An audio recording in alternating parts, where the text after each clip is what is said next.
What happens when one of gospel's most respected bishops turns his pulpit into a battlefield and calls out one of the genre's rising stars? Bishop J. Drew Sheard has just set the gospel world ablaze, accusing Jonathan McReynolds of chasing fame over faith, and the fallout is nothing short of explosive. In a single statement, Sheard unleashed a firestorm of debate, dividing fans, church leaders, and the entire gospel community. And the exact words he used? They've left people stunned, angry, and questioning everything they thought they knew about both men. Stay tuned, because what's about to unfold is nothing short of explosive. The gospel music world has been shaken to its core as Bishop J. Drew Sheard fires back at Jonathan McReynolds with words so sharp they've left fans stunned. This isn't just another celebrity spat, it's a high-stakes clash between faith, fame, and the very soul of gospel music. What triggered such a public and pointed attack? And why now, after years of mutual respect? The answers may change the way you see both men forever.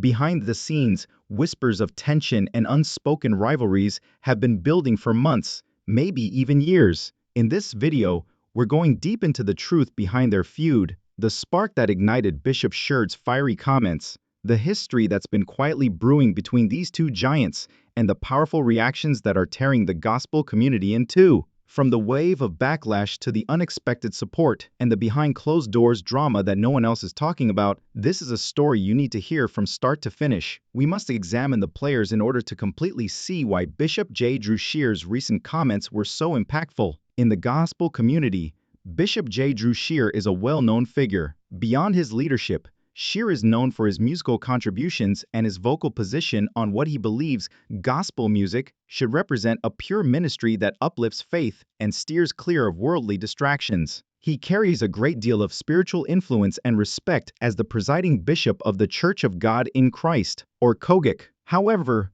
one of the biggest names in gospel is Jonathan McReynolds. McReynolds is praised for his beautiful voice, sympathetic lyrics, and capacity to engage younger audiences. He has a large fan base and many Grammy nominations. He serves as a link between the church and popular music worlds with his work, which frequently combines classic gospel themes with modern sounds. Both men are passionate about the gospel, yet their approaches to music and ministry have occasionally been seen as essentially different. While McReynolds is frequently commended for his novel modern style and rising appeal outside of conventional gospel circles, Sheard places more emphasis on tradition and ministry focus. This drama begins to take shape in the underlying struggle between ministry and fame, tradition and modernity. It's significant because the essence and future course of gospel music itself are at risk, not just individual egos. They don't want you to know the surprising part, though. It's not simply music style that divides them. It delves deeper, addressing charges of pursuing celebrity instead than fulfilling God's will. Let's move on to the main topic now that we have established the scene. Bishop J. Drew Sheard made headlines when he publicly retaliated against Jonathan McReynolds using some scathing remarks. It all started when Bishop Sheard was asked about the state of gospel music today and musicians who are becoming well known outside of churches in a recent interview. Rather than respond diplomatically, Sheard didn't mince words. I quote him when he says, "Some of these artists, including Jonathan McReynolds, are more interested in chasing fame than truly serving the ministry. When you focus on popularity, you risk losing the very purpose of gospel music." These were direct and audacious remarks from a respected member of the gospel community. The effect was instantaneous. Industry experts and fans were taken aback. After all, many people adore Jonathan McReynolds' genuine, religiously inspired music. How could Sheard say he was trying to get famous? However, we must consider the broader context in order to comprehend Sheard's statement. The topic of musicians who enter mainstream markets has been a topic of discussion in gospel circles for many years. Some traditionalists are concerned that crossover success dilutes the spiritual foundation and turns ministry into a business, even though it can increase the visibility of gospel preaching. Sheard's comments went beyond a simple personal jab.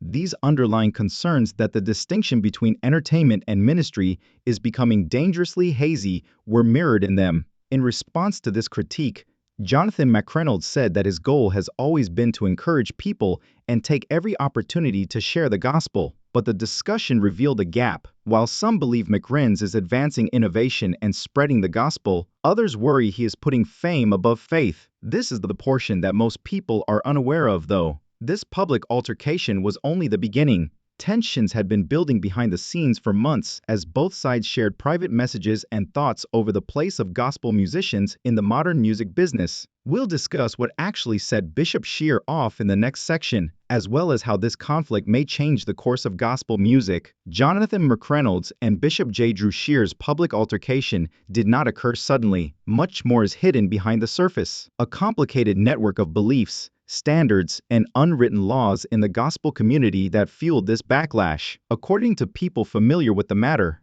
Bishop Sheard had been surreptitiously monitoring the gospel scene and had been increasingly alarmed by what he describes as a change in priorities among certain younger musicians. Although McReynolds receives a lot of attention, he is not the only person who receives this kind of criticism. However, Sheard purposefully chose to single out Jonathan in order to make a powerful statement to the whole business. Insiders claim that Sheard feels that gospel music should continue to be a ministry first and foremost, rather than a means of achieving economic success or secular celebrity. According to reports, he believes that musicians like McReynolds run the risk of betraying their spiritual integrity by putting mainstream recognition, social media fame, and brand expansion ahead of true ministry. For his part, Jonathan McReynolds has consistently balanced his artistic abilities with his beliefs. He gains hordes of admirers who fervently identify with his message by using his platform to openly discuss challenges in real life,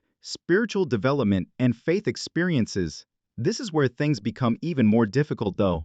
Crossover appeal is viewed by many in the gospel community as a beneficial development that might help spread the gospel to new audiences who might not otherwise interact with the church. This separates faith from celebrity, ministry from marketing, and tradition from advancement. Sheard's comments caused a social media explosion after they went viral. Bishop Sheard's supporters applauded him for having the guts to criticize what they see to be a risky fame-chasing tendency. Fans of McReynolds, on the other hand, stood up for their idol, saying that the performer is still true to himself and his beliefs. Additionally, this controversy generated conversations on social media sites like Instagram and Twitter, where trending hashtags represented both sides of the dispute, their fame or faith, and their commitment to the gospel. The drama didn't end there, though. According to unverified sources, Sheard and McReynolds had tense, even combative, private messages. This is far from a closed chapter, since rumors suggest that there is still discussion going on behind the scenes, even if neither party has publicly acknowledged these interactions. Furthermore, as musicians attempt to strike a balance between their ministry and professional goals in a constantly evolving music industry, some gospel insiders think this tension is a sign of a broader identity problem in gospel music today. The cliffhanger you've been waiting for is finally here. Could this conflict lead to a broader reckoning with gospel music? Will there be more artists mentioned? Or will this lead to fresh discussions about how, in the modern world, fame and faith may coexist? Remain with me. The responses from industry insiders and fans, as well as the implications for the future of gospel music, will be discussed in the next section. Following the public release of Bishop J. Drew Sheard's candid remarks regarding Jonathan McReynolds, it put the gospel community into a frenzy. At the church potluck, this was more than just rumors. This was a serious argument that sparked discussions on gospel forums, social media, and even in church pulpits.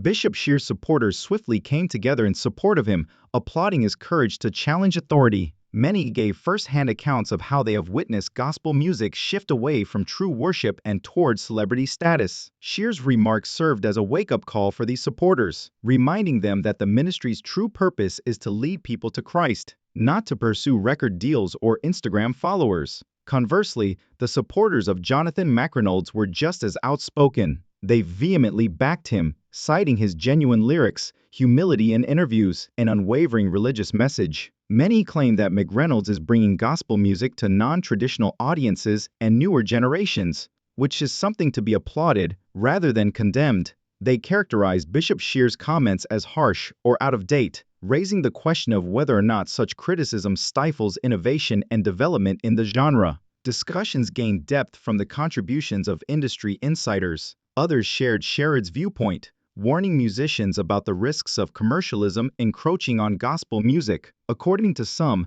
McReynolds embodies a new generation of gospel musicians that are advancing the genre while maintaining their spiritual foundation. Church leaders from other denominations also added their voices. Others underlined the significance of using innovative strategies to successfully spread the gospel, while others affirmed Sheard's concern for preserving the sacredness of the gospel. This debate is nothing new, but it is now magnified by social media and the changing music industry, said a reputable historian of gospel music in an interview. The key is balance, preserving the integrity of the ministry while making adjustments for contemporary audiences. However, many people aren't expressing this aloud. This conflict revealed a generational gap in the gospel community. While younger artists and fans look for relevance and connection in today's culture, older leaders and traditionalists frequently worry about losing control or witnessing the sacredness of gospel compromised. The strain is evident, and the question still stands: will this division widen, or will these two sides find common ground? There's still another twist. This public feud may only be the beginning,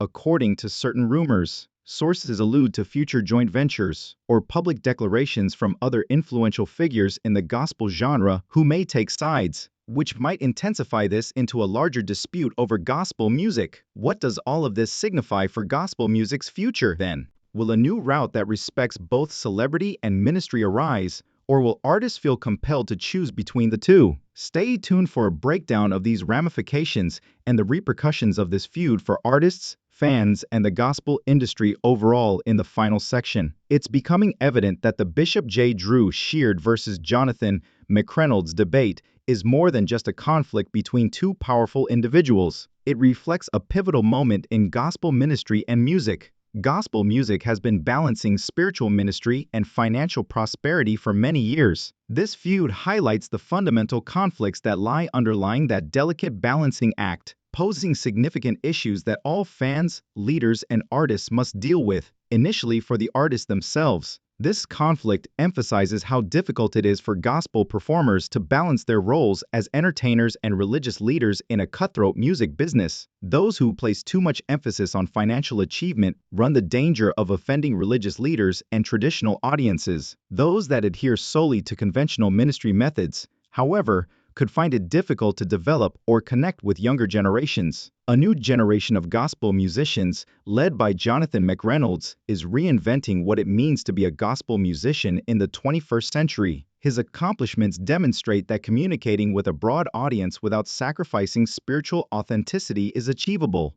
Bishop Sheard's caution, however, serves as a reminder that not even celebrity or wealth can ever eclipse the heart of the gospel ministry. The gospel industry should take note of this feud. Promoters, producers, and record labels need to understand the spiritual stakes of gospel music promotion. Hits and chart positions aren't everything. It's about supporting artists who spread the gospel around the world. The sector may need to reconsider how it strikes a balance between spiritual accountability and business objectives. This circumstance makes the church communities and fans reevaluate their expectations of gospel performers. Is it the entertainment value or the ministry value of music that attracts fans? What is the proper way for churches to react when artists become well-known in non-religious markets? Although the answers are difficult, the discussion is essential. Here's an intriguing idea to think about. Could this conflict lead to a broader movement in the gospel community to reinterpret the function of celebrity, ministry, and artists? Is it possible that significant gospel groups may respond to these difficulties with new rules, public declarations, or even official policies? According to several insiders, these very concerns will be covered in forthcoming Gospel Awards performances, conferences, and leadership summits, which could have an impact on the careers of numerous gospel musicians.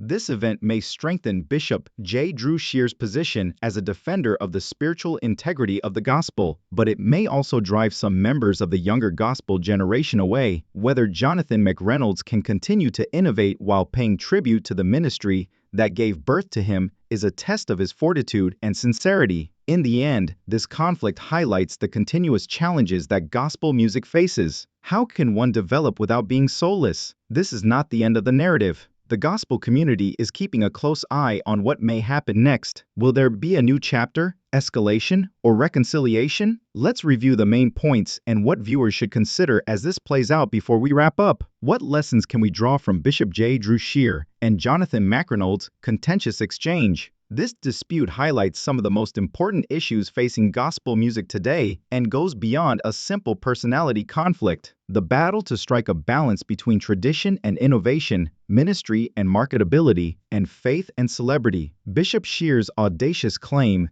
that Jonathan McReynolds is after celebrity makes us think hard. To what extent should gospel musicians broaden their audience? When does pursuing fame run the risk of weakening the gospel message? And in a cultural environment that is changing quickly, who gets to define what true gospel service looks like? The reaction of Jonathan McReynolds and the fervent defense from his followers serve as a reminder that gospel music is changing and embracing new sounds, a wider range of listeners, and innovative approaches to sharing faith. His career serves as evidence that you may make progress while maintaining your moral convictions. However, this conflict also reveals a more profound ideological and generational split within the gospel community, a divide between those who support modifying the gospel to appeal to a larger range of contemporary audiences and those who place a higher priority on maintaining the sacred traditions of the gospel. This is a time of reckoning for churches and the leaders of the gospel music business. They must carefully manage these conflicts,